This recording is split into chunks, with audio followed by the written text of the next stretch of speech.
Guys, welcome back to TSI. Hey, what's up, guys? I'm Dave. Thanks for watching, and as you just heard, that's Aaron. So, Aaron, you're the latest and greatest member to the TSI community, although you've actually been a member of us for quite a long time. Just the first time we've actually been able to film a video together. Yeah, that might have to do with the fact that I've been in Afghanistan. Yeah, and that was the problem. Well, let's talk about you actually on that. So tell us a little bit about yourself. Why exactly were you in Afghanistan? I am a private security contractor, and I've been doing that for the past 2 years, working over there in good old Afghanistan, as you know. Yep. It was funny because I was bored over there, you know, with all the time off. You know, I only worked 8-hour shifts, and met Chris Bondi over at ARG at a class last year in May when down at Valor Ridge, and got into the whole ARG thing, and that's how I met you on the Facebook page. Yeah, we originally met because I sold you a SOE rig. Yeah, right after the whole SOE war. Yeah. On the ARG page. So. Yep, that was a fun time. So yeah, yeah, and I've been home for about 2.5 months now, going back over, as you know. Yep.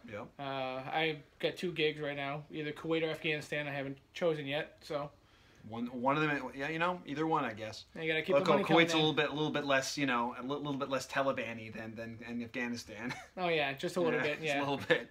So yeah. So you're originally from New Hampshire. Oh yeah, yep. I'm from New Hampshire, born and raised. Love it. You know, a lot better here than New York. Yeah. I feel naked without my gun, guys. Really, like, I, you know, naked. Of all the ARG admins, there's only about 2 I've been able to convince to come here, and that's Rob, who lives about an hour away from me, and Aaron, which I'm surprised he actually came because it's a long fucking drive just to have no guns at all. Oh, I know, but I'm still rocking the BCM hat. Me too. And the Sig Sauer. Yeah. And we all know that one of our admins, Joe, absolutely loves Sig in every single way. So Joe, Sig. So that one was for you, Joe, because we know how much of a Sig just absolute lover you are. Like if you could marry Sig, you'd. Oh yeah, Joe loves Sig. Oh, yeah, definitely loves Sig, because Oh. Glocks suck. And anyone to be a part of this video, you can hear her like whining a little bit in the back, but she's actually off camera a little bit. My dog, you see her a lot in videos in the back, chilling. She's just whining a little bit now because she wants to be played with. So if you hear that on occasion in the video, I apologize. But anyway, you were a former Marine too, right? Yes, I did 5 years in the Marines as military police. So for all you infantry guys out there, I'm sorry. I did 2 tours in Iraq, 2007 to 2008, on the Jordanian border, and then I did from 08 to 09, doing convoy security out of Al Taqaddum, which is about 50 miles west of Baghdad. And then 2010 and 2011, I did a tour in Afghanistan, training the Afghan police with 3rd Battalion, 5th Marines. So for any of you infantry guys out there, you know all about that deployment down in the Sangin district in Helmand Province. Yeah, I've heard it's tough. Yeah, it really is. I got out in July of 2011. Did security for a little bit after that. Just, you know, run a cop shit. Got a job at Sig Sauer, building rifles there. So I wasn't even a Sig fan then. I mean, I like Sigs, but I was carrying a Glock 26 while working at Sig, so ironic. And got the job working overseas, been doing that since. Finally accepted my Sig fanboyism. It's fine, it's fine. You know, I got the Sig 220, the Sig P320, which is my daily carry. I got a Sig 556 XI. You know, I'm gonna pick up an MCX soon, an MPX. Yeah, I want to try the MCX. I know you want to. Yeah, I do want to try that. So we kind of got into a little bit, you know, preferences and everything like that. He's a Sig guy, but I do like Glock. I will trust my life to a Glock. I will trust my life to a Smith. You know, Beretta, H&K, FN. Any of the they're all any of the fine, good companies out there, as long as it runs, that's all I care about. So. Yeah, like here on TSI, we recognize that there are different preferences and everything like that. Just because one of us chooses one type of gun or one type of format over another doesn't necessarily mean we hate the other type. We're not really that black and white. But going into that, though, I'm sure there are many people that are going to ask this question. Are you an AR or an AK guy? That's always the question people ask. Let's be honest. The ultimate question, AR or AK? I have owned both. I have run both. When I was at Valor Ridge, down there, you'll see me in a couple of Bondi's sections of the video. You'll see me with my AR, my BCM, and you will also see me doing the musical targets with my SLR 107, which Big Sal over at ARG now has. So, and also a Fighting Chance at his Yep. YouTube page, Yep, which check he it never out. fucking updates. I know, Update it. but What still, the fuck? watch the 2 or 3 videos. Yeah, he's he's got I 2 mean, or 3, and they're pretty good. He still You know, has, you know. So I mean, you'll see him on ARG's YouTube. You know. Yeah, he's all over the place. Yeah. You'll see him. Trust me. In reality, I'm an AR guy, through and through. At least a 5.56 guy. Okay. The reason being mainly it's for logistical reasons.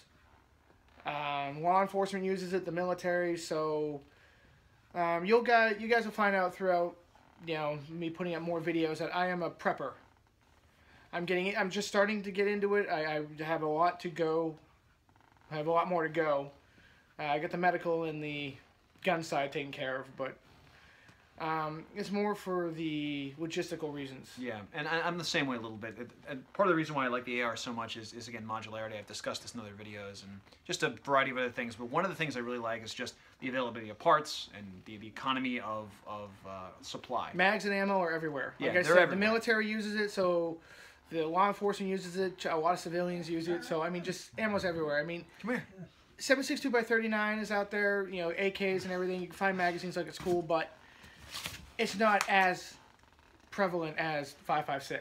No. Which is why even my 5.56 XI, I didn't get the 7.62x39. I got it because it uses AR mags and 5.56. Yeah, and that's something that's sort of a discussion point too. A lot of people talk about the reason why they buy AKs is because the parts availability worldwide and everything like that, and the ammo is generally common, which is true. But we have to think here stateside because the Canadians, they use the Colt C7. yes, Which parts interchangeability not so much, but it still uses the Stenag, the standard magazine, PMags or whatever, and shoots 5.56. yeah, I'm pretty And sure that, being in New Hampshire, I mean, yes, a shit hits the fan scenario is very unlikely. But if it does happen, I mean, it's just the round to be around. yeah, and you have to understand, like, while the AK-47's round is very prolific in other parts of the world, we live in the United States. The United States is a superpower. The United States has a lot of military equipment.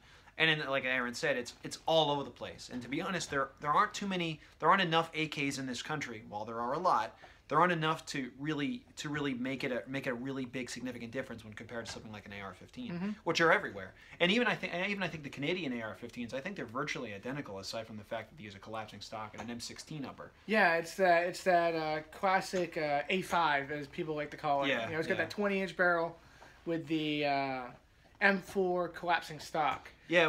But the bolt carrier group is really what's not interchangeable. Really? I wasn't Because aware of that. they use a full auto. Okay.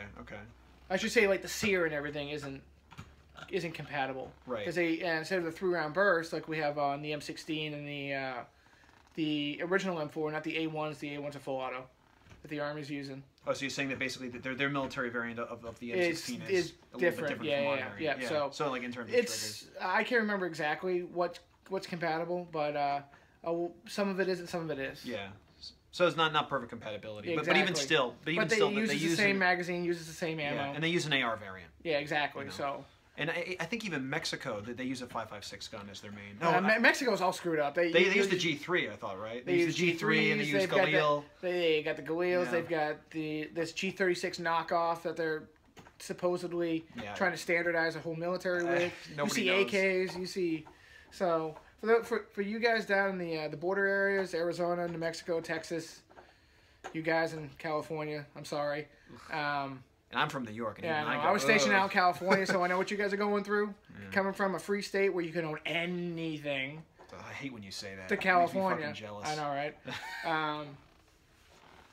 The AK may be an option because you've got, you got Mexico right there. So, for the same reason that we have, you got the Canadian military up, 6 hours away from me. If that ever happened, I mean, I'm not saying we're gonna get invaded by the snowbacks, but But if you guys had the run or whatever, you might have may be easier to get 7.62 by 39 than 5.56 down by you. Yeah, So it's area dictates everything like that. And we both live in the northern United States.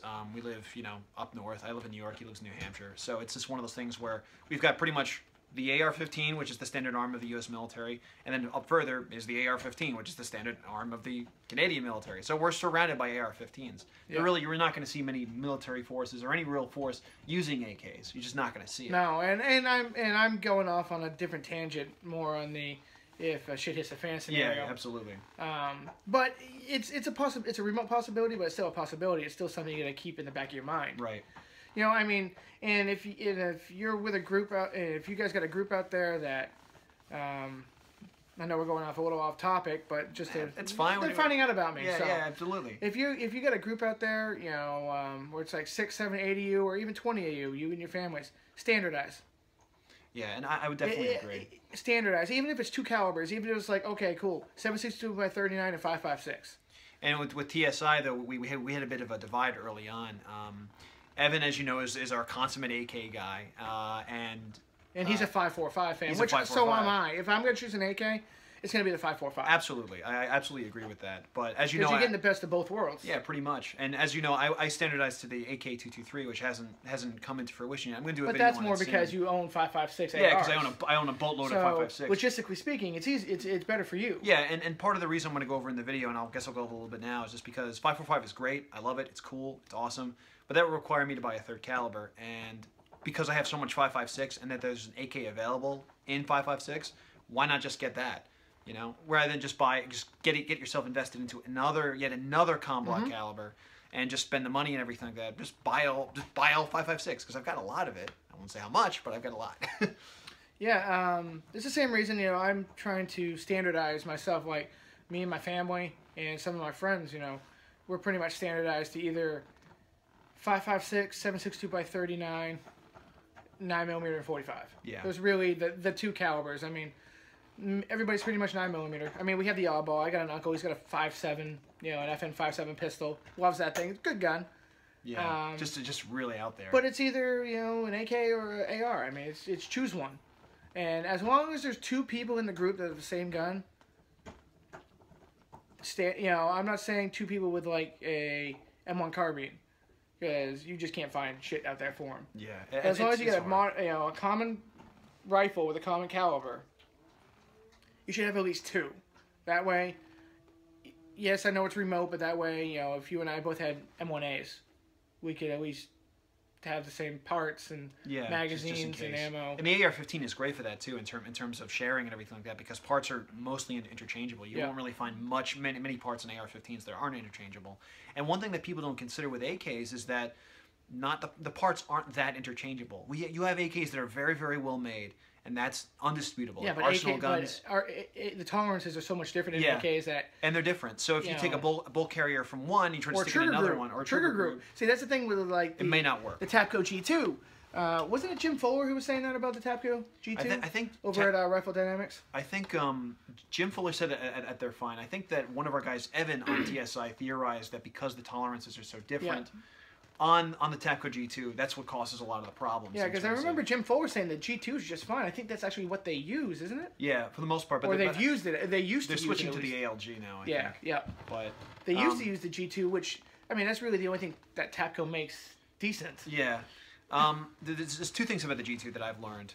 There's one is that the tolerances of the AK can sometimes mess it up sometimes. That's one thing I've heard. Another thing too is that when people attempt to sand down the ridge on that particular hammer, because a lot of people will try to take it out because that hammer actually causes a lot of slop. It'll cause the bolt to kind of like, it'll be a little bit sluggish. It doesn't really impede function. No, it doesn't. When they do that, they ruin the heat treating on it, and that can cause it to crack and break. And that's one element that causes the G2s to fail a lot. It's because people modify them. Again, also, there could be the tolerances of the various AKs that are out there, but AKs, it's what I'm saying. AKs are not an exact science like AR-15s are in some ways. ARs, you take a bolt, stick it in there, you're good, you're gone, you're fine. Yep. But with an AK, you might have to take a file, and you might have to do this and that. It's just a lot of work. And when I originally got into the AK game, I thought that, hey man, if someone dropped an AK, I'd be able to just stick another bolt carrier in there. No, it's not like that. My Arsenal SGL-21 is a Sega. Therefore, if you take a regular old AK bolt, it won't fit in there. No. It has to use a Sega bolt, which is different. So, you know, it's one of those things where that would be a problem finding parts in the future. AR, I can get an AR from AR from fucking 40 years ago and stick it in there. You could take a Daniel Defense bolt carrier group, throw it in a PCM or vice versa, or a DPMS. Or whatever. Or spikes, or it's not going to matter. Or whatever. It doesn't matter. AR parts are 99.9999% compatible. And yes, you technically should see if the head spacing is correct. But most times it's going to be fine. Yeah, if you get a good quality AR. Yeah, you'll generally be fine. What else were we gonna say? Okay, so why don't you go over some? I was gonna say we went on a little tangent. Yeah, there it's about okay. ARs It's and okay. AKs. It's okay. As long as we entertain the people. I know, right? That's all. That's all about. It's about you guys. Yep. So why don't you go over some things in your collection? You've got a significant level of SIGs in your collection. Well, I got a SIG 220, 45. I'm a 45 guy. If the ammo was the same price and everything, I'd go 45. It's just a good round. It's been around forever. I know. Oh, I'm sorry, you 9mm guys out there. I mean, I love 9. It's come a long way in 20 years, from back in the day. But I'm a 45 guy. That's fine. The only reason I carry a 9 really is for the fact it's cheaper. It's cheaper. Deal. That's the bottom line. It's cheaper. The round's good. The round's a lot better than it was 20, 30 years ago. From the standard 115 grain ball, and the hollow point back in the day where law enforcement were having to shoot the guy 35 times before he'd go down. Now you've got you got your standard Federal Hydroshocks, you've got HSTs, you've got the 147 grain gold dots, you've got the Hornady, critical defense and critical duties. You've got companies like We Had Defense coming out with their 90 grain. You've got the Fiocchi 90 grains. You've got is it the Federal Guard Dog 105 grains? Yeah. Which I'm hearing decent things about. You've got a lot more options out there for 9mm. Do your research on ammo. Seriously, do your research. And one thing I'll say though about 45, which is kind of cool, is that it's more easily suppressible. Exactly, and that's really cool if you have like suppressors and everything out there. That's one of the advantages I see about 45. Personally speaking, on the caliber debate between 45 and 9, I'm totally neutral. I like. I'm pretty much neutral on it. But if I had a choice and the ammo 45, was and the ammo was the same price, I'd go 45. Yeah, gotcha. And that's fine. You can use standard ball ammo for self-defense because that's what it was originally designed for. Because it's slow to enough. To shoot. Well, it's not going to go through you unless you're 80 pounds, anorexic. It's not going to go through you. Because what a lot of people, what a lot of people don't know is that a lot of rounds try to mimic 45. Like a 9mm hollow point, when it expands, it's trying to mimic the size of a 45.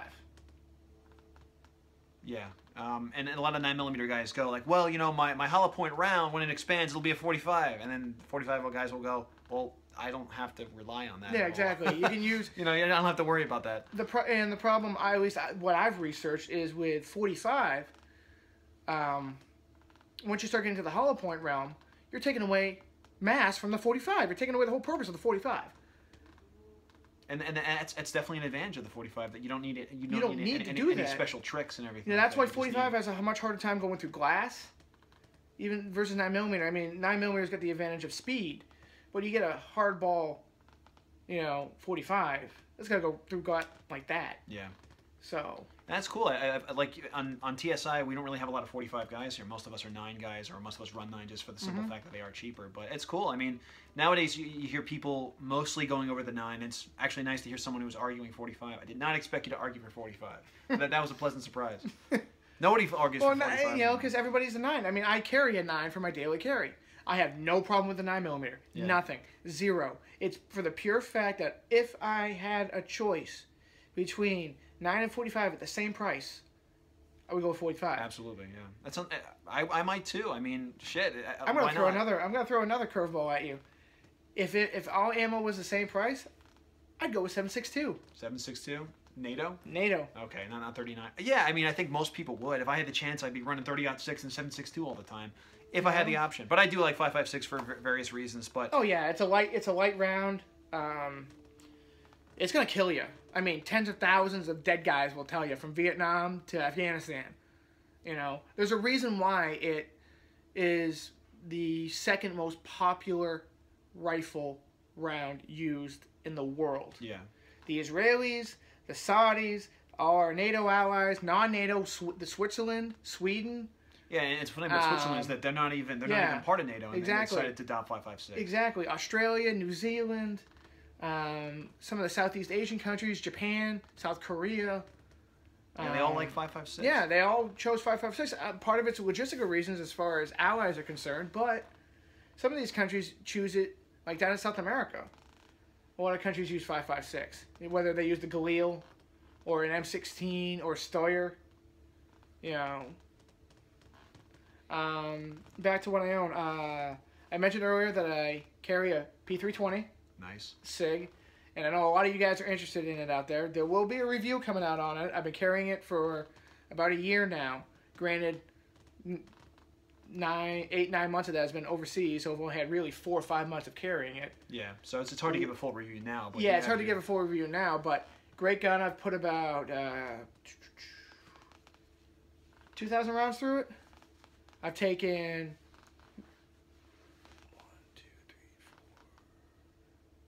5 classes at SIG with it, down at the SIG Academy.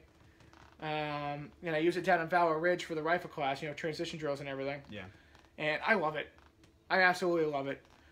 I just can't say anything better about it. It's the best stock trigger I've ever used on a pistol. That's what a lot of people automatically say when they're a lot of guys don't like SIGs because of the height over bore. I love it. I have no problem with height over bore. Yeah, and for those of you who don't know what height over bore is, it's when the bore of the pistol is high above your hand, thus causing more muzzle flip, theoretically. Some people like it, as Aaron just said. Some people hate it. A Glock would be a good example of something that has a low height over bore. For you 1911 guys out there, or the guys who like the grip of a 1911 at least, you'll love the 320. You will. It's the same angle. SIG definitely has the best stock night sights. The SIG lights. Mm-hmm. Love those things. Not going away from it. I have them on. I was thinking about going to XS, the big dots. I love the big dots. My dad has it on his Glock. Great, but I can run the SIG lights. Yeah, I mean, and that's what you prefer. They're gonna run. They're gonna be there for 10, 15 years, easy. They're gonna run. You know. I used to be against night sights because they ran out. But then people on ARG were like, "What the fuck are you talking about? You're gonna have to buy it in 15 years." Like what? Like, are you stupid? Exactly. And I'm like, yeah, I am pretty stupid. And I actually ended up buying night sights for the Glock. I actually, unfortunately, Chris is gonna kill me, but at the time they were on sale. I brought the Mepro lights, which I have not installed on a Glock 19, which I may or may not I've heard have. good things about the Mepro lights. Yeah, I mean, nothing bad about them. I mean, they're not Trijicons. No. But yeah, they're a decent option. Yeah, and at the time I got it for basically free. So let's see what else I've got.